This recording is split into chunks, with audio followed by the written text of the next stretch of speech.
हिंदी कहानी सती सुकन्या। उड़िया बाल कहानी रामकृष्ण नंद। प्राचीन काल में सरियाती नामक एक राजा थे। उनकी पुत्रियों में सबसे गुणवती थी सुकन्या, इसलिए राजा उसे बहुत प्यार करते थे।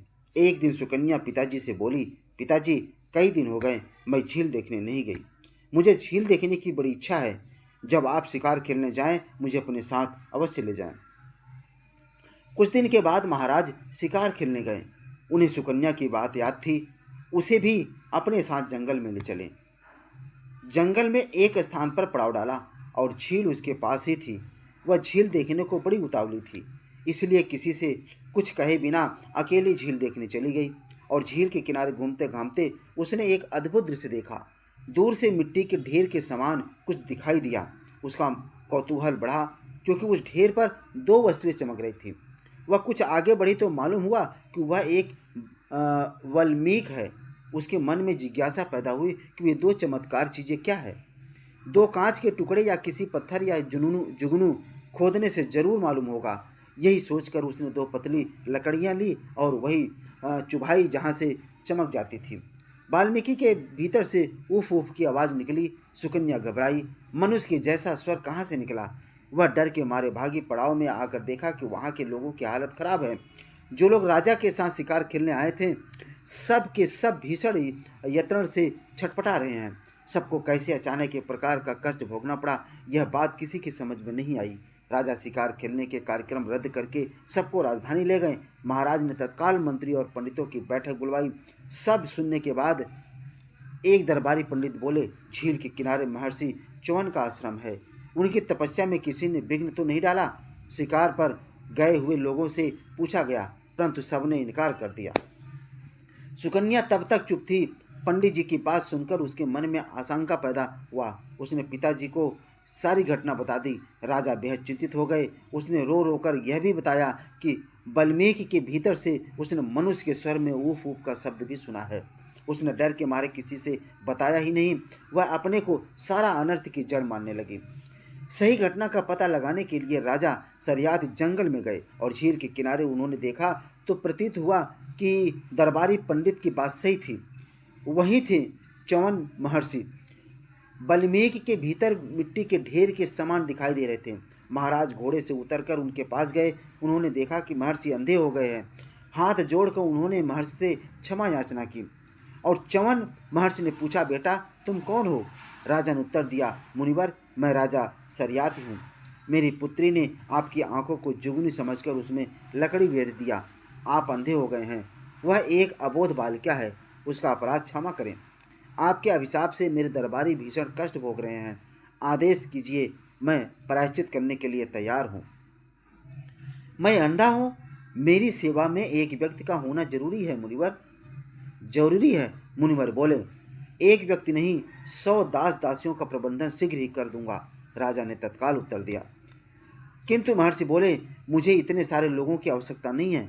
मैं चाहता हूं कि तुम्हारी पुत्री यही रहकर मेरी सेवा करे। महाराज के सिर पर मानो वज्र टूट पड़ा। एक वृद्ध और अंधे ऋषि के पास अपनी जवान लड़की को कैसे छोड़ दें। किंतु दूसरा उपाय भी न था। उधर सैकड़ों दरबारी भीषण यंत्रणा में चटपटा रहे थे। तत्काल किसी निर्णय तक वे नहीं पहुंच सके। भारी मन से अपनी राजधानी लौट आए। महाराज के वन से लौटने का समाचार पाकर सुकन्या दौड़ती हुई आई। उसने देखा कि राजा पहले से भी अधिक चिंतित दिखाई दे रहे थे। सहमते सहमते पूछा, पिताजी आप जंगल में गए थे, आपने कुछ देखा। कुछ नहीं, कहकर राजा ने लंबी सांस ली। सुकन्या बोली, आप जरूर किसी संकट से गुजरे हैं। आपसे सुने बिना मैं यहाँ से जाऊंगी ही नहीं। यदि तुम सुनना चाहती हो तो सुनो, राजा ने कहा। उस दिन तुमने जो वाल्मीकि देखा था, उसके भीतर महर्षि च्यवन तपस्यारत हैं। तुमने उनकी आंखें फोड़ दी। इतना ही नहीं, उनकी इच्छा है कि तू सदा के लिए उनके पास रहकर उनकी सेवा करे। सुकन्या सहर्ष से बोली, जरूर करूंगी। आप जरा भी चिंता न कीजिए। राजा बोले, असंभव। तेरी समान पुत्री को जानबूझकर ऐसा नहीं कर सकता। परंतु सुकन्या विनम्रता पूर्वक बोली, असंभव नहीं पिताजी, संभव है। आपने तो मुझे कई बार कहा है कि मनुष्य का रूप यौवन अस्थायी है, सत्य, सेवा, धर्म आदि शाश्वत वस्तुएं हैं। चलिए दरबार में। यह कहकर वह पिता का हाथ पकड़कर दरबार कक्ष में ले गई। राजा सरियाती जनमूर्ति न गए थे, मूर्ति की तरह सुकन्या के पीछे पीछे चल पड़े। सुकन्या सबके सामने घुटने टेक कर बैठी, हाथ जोड़कर बोली, मैं माता दुर्गा के नाम पर शपथ खाकर कहती हूँ कि मैं च्यवन महर्षि से विवाह कर जीवन पर्यंत उनकी सेवा करूंगी। सुकन्या के मुंह से प्रतिज्ञा के शब्द निकलते ही सबकी यंत्रणा दूर हो गई। आश्चर्य से सभा में उपस्थित सभासद एक दूसरे का मुंह ताकने लगे। राजा अवाक होकर अपनी पुत्री को देख रहे थे। महर्षि का अभिशाप कट गया। सबने शांति की सांस ली, पर उसके लिए भारी कीमत चुकानी पड़ी। वचन तो निभाना पड़ेगा। राजा ने तत्काल पुत्री को च्यवन महर्षि के आश्रम में पहुंचाने का प्रबंधन कर दिया। दास दासी अपरिमित धन संपत्ति सहित मुनिवर के आश्रम में पहुंचे, किंतु महर्षि च्यवन ने कोई दहेज स्वीकार नहीं किया, केवल सुकन्या को छोड़कर से सब कुछ लौटा दिया। सुकन्या ने अपने शरीर के सारे आभूषण उतार दिए। वह बोली, यह सब ले जाओ, मैं तो अब ऋषि पत्नी हूँ, यह मेरे किस काम का। भारी हृदय से राजा पुत्री को आश्रम में छोड़कर वापस आ गए। सुकन्या के पतिदेव वृद्ध, अंधे और आश्रम, इसलिए हमेशा उनके निकट रहकर उसने तन मन से उनकी सेवा की। मुनिवर को खाने पीने, घूमने फिरने में कोई असुविधा महसूस होने नहीं दिया। दिन का सारा कार्य समाप्त कर पति को सैया पर सुलाकर वह सोया करती थी। कुछ दिनों के बाद एक दिन सुकन्या नहाकर आश्रम लौट रही थी। रास्ते में दो सुंदर युवक उसके सामने खड़े होकर बोले, हम दोनों स्वर्ग के चिकित्सक हैं और हमारा नाम अश्विनी कुमार है। तुम कौन हो देवी या मानवी? स्वर्गपुरी के चिकित्सक मेरे पति की आंखें ठीक कर सकते हैं। यही सोचकर सुकन्या ने 2 पल रुककर उनके प्रश्नों का उत्तर दिया। मैं च्यवन महर्षि की पत्नी सुकन्या हूँ, लेकिन मेरा दुर्भाग्य है कि वे अंधे हैं। अश्विनी कुमार बोले, तुम्हारे पिता बड़े निर्दयी हैं, वरना एक अंधे बूढ़े से तुम्हारा विवाह न करते। जो हुआ सो हुआ, हम दोनों में से किसी से विवाह कर लो, सुखी रहोगे। सुकन्या अत्यंत क्रोधित हो गई। क्रोध के मारे उसका चेहरा लाल हो गया। वह बोली, तुमने सुना ही नहीं, मैं बता चुकी हूँ कि मैं च्यवन महर्षि की पत्नी हूँ। किसी देवता के मुंह से ऐसी घृणित बात नहीं निकलती।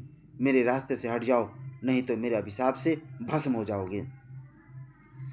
अश्विनी कुमार बोले, सुनो सुकन्या, हम तो तुम्हारी परीक्षा ले रहे थे। तुम्हारे व्यवहार से हम संतुष्ट होकर वर देना चाहते हैं। तुम्हारे पति को उनकी आंखें और यौवन पुनः प्राप्त होंगे, परंतु एक शर्त है। क्या?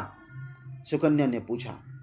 अश्विनी कुमार बोले, वे स्वयं आकर हमारे बीच खड़े होंगे और तुम हमारे बीच से उन्हें पहचान कर अलग कर लोगी।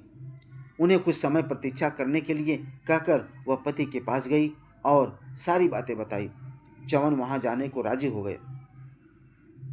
महर्षि के आने पर अश्विनी कुमार बोले, सुकन्या, अपने पतिदेव को झील में ले चलो, हम तीनों पानी में डूबकर स्नान करेंगे। सुकन्या किनारे पर प्रतीक्षा करती रही।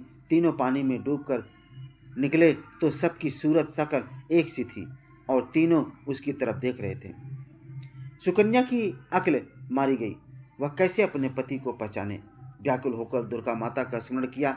शून्य में आकर दुर्गा माता ने कहा, पुत्री, ठीक से देख तो वह तेरे पति हैं जिनकी पलकें डोलती है। सुकन्या ने अपने पति को पहचान कर उनका हाथ पकड़ लिया। अश्विनी कुमार बोले, सती सुकन्या, तुम धन्य हो, तुमने देवताओं को भी जीत लिया।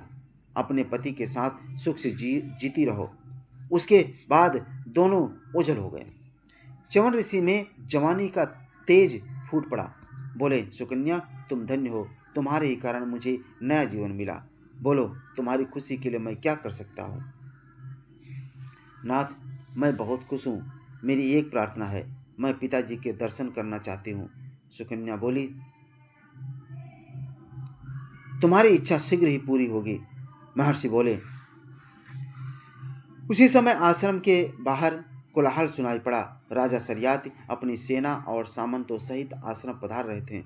महर्षि च्यवन को देखकर वे आश्चर्य में पड़ गए। च्यवन के रूप में भी ऐसा परिवर्तन हो सकता है, ऐसा उन्होंने कभी सपने में भी नहीं सोचा था। आश्चर्य और खुशी से वे उन्हें एकटक ताकते रह गए। सुकन्या दौड़ी हुई आई और पिता का पांव छुआ। सारा वृतांत सुनकर राजा बोले, बेटी, तुम जैसी पुत्री का पिता होकर मैं धन्य हो गया। तुम भारतीय समाज की गर्व और गौरव हो। सुकन्या सुकन्या कुछ भी बोल न सकी। उसकी आंखों के आंसू पिता के चरणों पर टपक रहे थे। तो दोस्तों, ये कहानी आपको कैसे लगी? इस कहानी को सीखिए और अपने दोस्तों को भी शेयर करिए। धन्यवाद।